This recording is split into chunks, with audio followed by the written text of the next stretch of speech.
Plastic model builders, welcome back. If you are watching this, that means that you have made it through all the videos on the B-29 bomber by Revell. This is the box right here. If you did not see any of those videos, go back and watch them. They are certainly a treat. I don't know what else to say other than to show you the model. Well, this is the box. It's a big one. Can you see right here? That's the wing sticking out. The other wing is way over here. Let's do the reveal. So, you ready? 3, 2, 1. Wait. 3, 2, 1. Here we go.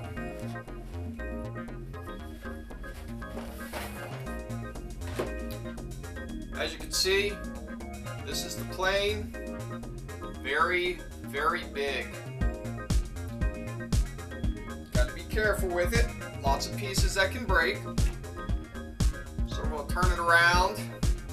There you can get a nice view of this bird right here. It's got some spinning props on it, just like you can see. All 4 of them turn. The neat thing about this model, it came with a lot of spare parts that make you go, what are these parts for? Well, this kit used to be the Enola Gay, which was the B-29. Of course, you know, the one that dropped the atomic bomb. So it came with all those parts for that. We're going to show you those parts in just a second. So this is the plane. You see we got little guns right here. Got some guns right here. Got a gun right here. There's a gun right here on the bottom. And we got our antennas. Of course, I showed you the little spinny propellers. Got to be careful with this. See it right here. You can also see we've got all the bombs and stuff that are on this plane that it comes with. So let's put this aside and we are going to talk about what's in the box for just a second and the leftover parts. So we'll take that back out. So let's see what we got. Basically, you know, a lot of spare trees. These things, I could never figure out what those were for. Probably because they went to the Enola Gay. If you got that plane, I'm sure that would be in the instructions. Of course, you know, you have covers right here, and there were covers also that were for the wheel. I assume that's also what this is for. This is a spare prop. So, came with 4 of these, which I imagine are, of course, depending on how you wanted that plane to look. Take out some stuff right here. Naturally, we've got our 2 atomic bombs right here and right here. Those, of course, were if you also wanted to do the other version of the other plane that dropped the atomic bomb. I'm sorry, I'm useless. I don't know the name of that. But here they are. So these parts come with that, as well as our little guys. We'll turn them like this. That way you can see them. Got 5 of them. If you wanted to, you could have cut the window out on one of these sides, and you could have stuck one of these guys in there, which I believe was this one right here, and he'd have been inside of the plane. I didn't do that on mine. Little stuff from while we were building the model. More props. Here's another one. Here's 2 more. And then, of course, we have the leftover decals. What are the leftover decals for? Yes, you know. They were for the Hump and Honey version, and you can see it right there. So, let's put this back in, and we will talk about the model itself. Yay! So you saw that box. It was pretty big. This model itself is quite big.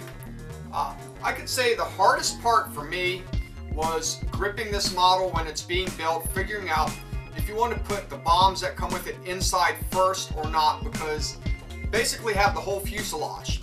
With that fuselage, you're always grabbing it and putting it in weird places unless you got some really good stands. My fingers were always getting inside and popping off 2 of the bombs that were always on the inside. Not a bad thing, I just had to constantly re-glue those bombs all the time. One of the harder parts was this piece right here. It's a little hard to see. Well, that came from the back end right here of this plane. What that piece did, we will show you as we turn this plane around very carefully. have guns right here that you were to place in there, basically the 2 barrels. You had to cut this piece off to make that accurate to the plain version you were doing. Didn't have to be the Hump and Honey version, could have kept this. However, for this version of the plane, not so much. You had to get this piece off, and we'll show you this piece right over here in this little corner. Isn't that a pretty piece? Made it hard to do, I can tell you that. So, not a bad thing. The seam lines, they were fairly accurate. Went together fairly well. Naturally, I have a hard time doing seams. I'm beginning to think that might just be because the putty I have is old and a little bit of inexperience. So if I used better putty, I might be able to hide the seams a little bit more. See, this plane bounces quite a bit. It has on the underside, due to its weight, another clear little plastic deal. I don't know what you want to call those. You can see that right over here. And all that does, that just supports, gives it a little bit of base to it. That way the plane stays. Mine broke about 3 times, so I had to fabricate a new one, drill some holes, drill it out. I made it work, so this is it. We're going to turn this around and you can see the decal on the other side, being careful here.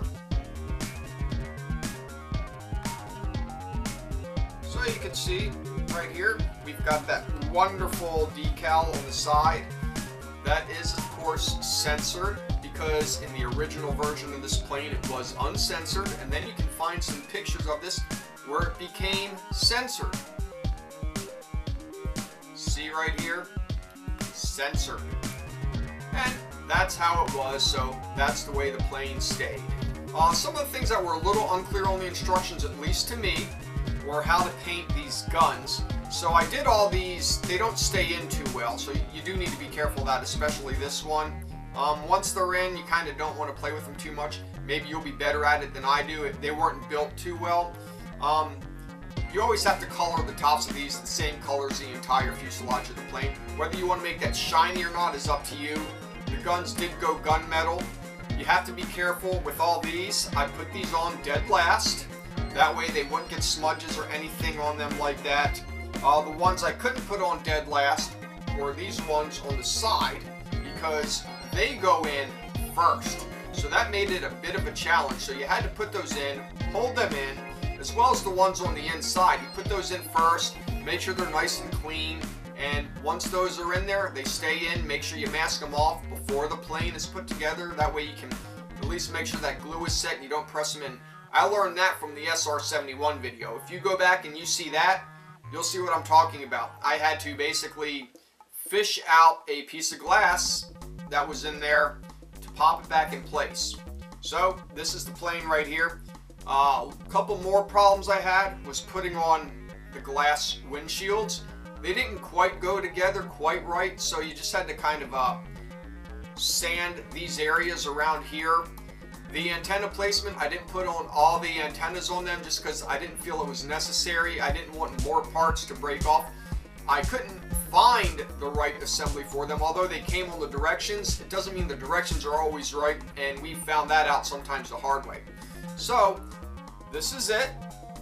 We're going to show you a little bit more in depth about this plane, show you where all the seam lines are. I give this plane a solid B. I enjoyed it, as I enjoy all planes. They're supposed to be a challenge, and they're supposed to try to look halfway decent when you're done. So this is it. Let's get our close-ups.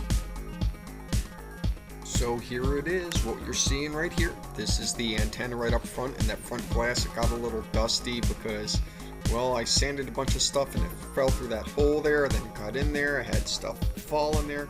This is the cream of the crop logo. Look how pretty that looks. The decal came out really good, just use some microsol. Here are the props, they spin and everything, you just give them a little flick. Here is the front of the plane. You can see those wheels right there. We're going to show those a little bit better coming up. Here is the gun turret. This is the only one with like 4 barrels on there. It looks a little different. You can see you're really loose, so be careful with those. You got that little bubble glass there. Your different color looking, that's gunmetal. Another antenna. Our little blue stripes, if you remember, we put those on the plane. You can see the seam line. To me, it hid fairly well, not too bad. I imagine those little things there on you saw off to the right side or left, whatever you want to call it. Maybe for some string or something, I don't know. You see there's another gun turret, how loose it is. This is the back of the plane. You can see those two guns in the back. There's our one decal on the right side of the plane. Here's the left side, and there's the inside of those windows again. Our lovely logos right there. Fun times putting those on, as you know, because they came in 3 different designs, I think. It was not fun, from what I remember. Anyway, you know how that goes. So there's the front of the plane, and this is the underside. You see our blue stripe. I did my best. You know, I'm not perfect. You see that little hatch there? It just went by there. The gun turret again on the bottom. There are our bomb doors. So you see we've got 6 bombs right there. You see that is the, we just passed the oxygen tanks. Right here, some more bombs, a total of 12 bombs. Yes, it was a pain. There's that little stick that holds the plane up, our bubble windows. This is the back scene. Again, I feel it hid fairly well. Not a whole lot of alignment issues here. Everything seemed to go really smooth. You also have that back strike plate. This right here, of course, it's our engines and our rear wheels. Show you how that went together. You know, sometimes it's hard to tell these things on the planes. See how everything just kind of fits in there nicely. Come around to this other side, and this is that bottom piece, how that goes in. Whether that was right, I don't know, but that's how I did it. Back gun, and of course the strike plate, a better view there on how that goes, because you know sometimes it can be hard. And look, there it is. That was the end turret. Just a little side view. And here are the engines and one more view of that rear wheel. Bomb doors. You know how that all goes. Well, this is the plane. Hope you liked it. You know what's next, right? Of course you do. So as you can see, we have the seam line that goes right down the middle. There's one that's on the back. The ones that are right here along the wings, those are the hardest. This is the B-29 Superfortress. Like I say, it's big. Either go big or go home. So, take a look. Here's some scenes from what's coming on next. And it is the B-1B Lancer. Another big plane. So, like I say, go big or go home. And that plane certainly is big. Here are a couple scenes for it. As you can see, the box break and all that good stuff will be coming up in 2 weeks. So subscribe so you can see the video when it comes out. Don't forget to give us some likes, because you know I love them. And always comment, because you know I always respond. Even if they're bad, I might just say, hey, thanks for watching. So, here it is. The B-29 Superfortress, and watch in 2 weeks for the B-1B Lancer. See ya!